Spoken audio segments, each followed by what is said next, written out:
Good morning everyone. Today we're talking about 5 everyday photography tips that you can do with your smartphone. It's going to be very helpful whether you're in an urban environment or in a small village. I can tell you those are things that I do constantly to get photos whenever I have my phone in my pocket, which is 99.9% of the time. So if you're ready, let's get started with the first one.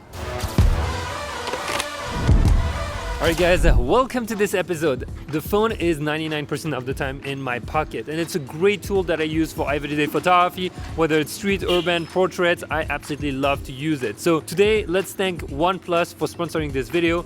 They made it possible to bring those tips to you. I've been playing with the OnePlus Open, and let's get started right away with tip number 1. So tip number 1 for great photography is kind of to become invisible as a photographer and let people do their thing, right? So how do you do that with a phone? Well, in my opinion, it's one of the best tools ever because you can pretend that you're scrolling on your phone, that you're doing something else, and then you just wait in the corner and take the photo that you want without people being bothered. You know, it's literally something I do all the time. I go like this, up, I'm pretending, clack, I take the photo that I want. It happened a few times here in the streets of Nepal where I was able to unintrusively document a scene that would have completely changed if I had been inside it. Now, another trick, which is linked to street photography tips I talked about, is also to use your phone to take photos in corners. And since I have a foldable phone, look at this. Camera's looking this way and I'm looking this way. Now it looks strange, maybe to you, but no one's gonna realize that I'm taking a photo. So it's a great way, again, to be non-intrusive on a scene and document it perfectly. So now let's get creative with the second tip. Now the second tip is to get low. What do I mean by that? Simply that our phones have actually their cameras very close to the edges compared to bigger cameras. So how is that helpful? Well, it's helpful because you're able to get angles that you wouldn't be able to get with a big camera, like having your phone in a gutter, having the phone super low in the corner against the road allows you to create depth in your images, and it's something I've been using a lot in my photos. It's something I've always used with wide angle. So how do you do it? Simply go by the floor, move to wide angle mode, and hold your phone like that, tilt it a little bit up, have people passing by, maybe there is a marching band, something like that, a wedding, maybe it's a bike, maybe it's a friend running. You can be as creative as you want with these, and honestly, that makes for really fun shot and very dynamic. And if you want to make it even crazier, you can put your phone on the floor, but I'll tell you why in the last point. Now the third one is one of my favorite, and I've taken some of my favorite photos like that on a OnePlus. So let me show you. It is going in manual mode for creative effects. Like what, you may be asking? Well, like slow shutter speeds photos or even long exposures. On the OnePlus, I have a pro mode where I can change the aperture, the shutter speed, the ISO, the focus, all that manually. And if you don't have that on your phone, you can simply download the third-party app and probably make it work too. Now here, try those settings. You go 1/15 of a second when it's a little dark, and you try panning on cars, right? You're gonna see a car passing by, you're gonna follow it and take photos when the car passes by. That's a really cool effect. Another one is to go maybe 1/20 of a second and have someone static on the other side of a train platform, right?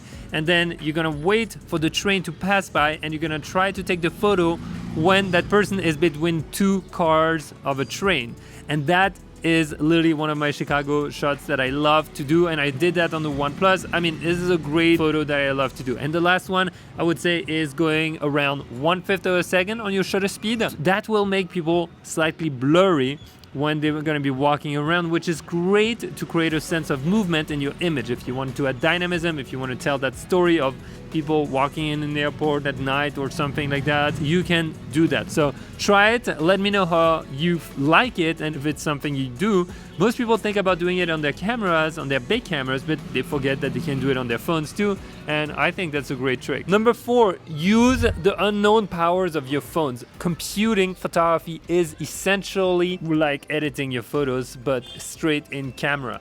What do I mean by that? You know, you have different modes. You have HDR, you have non-HDR, you can go in pro modes, for example, and then you get completely different results. What I suggest is that you actually use that HDR mode to your advantage. Some people may not like it, but in many situations, it's actually a great tool that I use for street photography when there is crazy dynamic range, like you would say between those buildings, like when you're in a tiny street, there's like strong light, there is dark shadows, but you have a subject and you want to bring out a little bit of everything in that shot, this is the perfect time. Also, when there is lots of colors in the sky, right?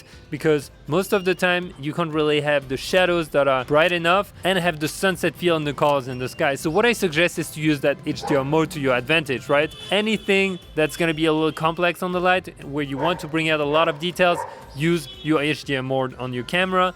I love it and I swear by it. Now on the opposite end, you can simply tap and reduce the light if you want to expose just for highlight. You know, you would tap on the highlight and then reduce it until you're kind of happy and the shadows get dark. You could do that, or you can switch to pro mode. And the last idea about computational photography is going to be using the portrait mode. You may know that, it's been a few years. Now, computational photography also means being able to add bokeh in your shot straight in camera. And that's really awesome because this is something that's been around for a few years and it really improved. And I highly suggest you to use it, especially when you're doing portraits. So when I'm doing street portraits here in the streets of Nepal, I've actually used that portrait mode a few times in order to make my subject pop. It's very important to make your subject really stand out in your images. So the portrait mode may not replace a 50mm f1.2 on a full frame camera, but I can tell it's getting pretty darn good, to the point where it's hard to tell the difference sometimes. So use it because it's always in your pocket, and that's how you can make your subject stand out. And if you're ready, let's go to the last one. I think you're gonna love that. All right, the last one is a little crazy, and whoops, it is actually one of my favorite. It is to use the fact that our phones have a very low form factor to put it in places where you would never be able to have your camera unless you had a very specific setup. So get creative, put your phone literally on the floor, face up, wide angle, look into it, walk over it with a timer. Those kind of shots are always fun to do. Now there's other ones where you can actually put your phone in the fridge, for example. It doesn't take much space, super easy to balance. You know, you can balance it like that. Or if you have the OnePlus, you can literally make it freestand like this. And that way it can be in the fridge, in a box, you reach into it, timer, 0.6, always looks great.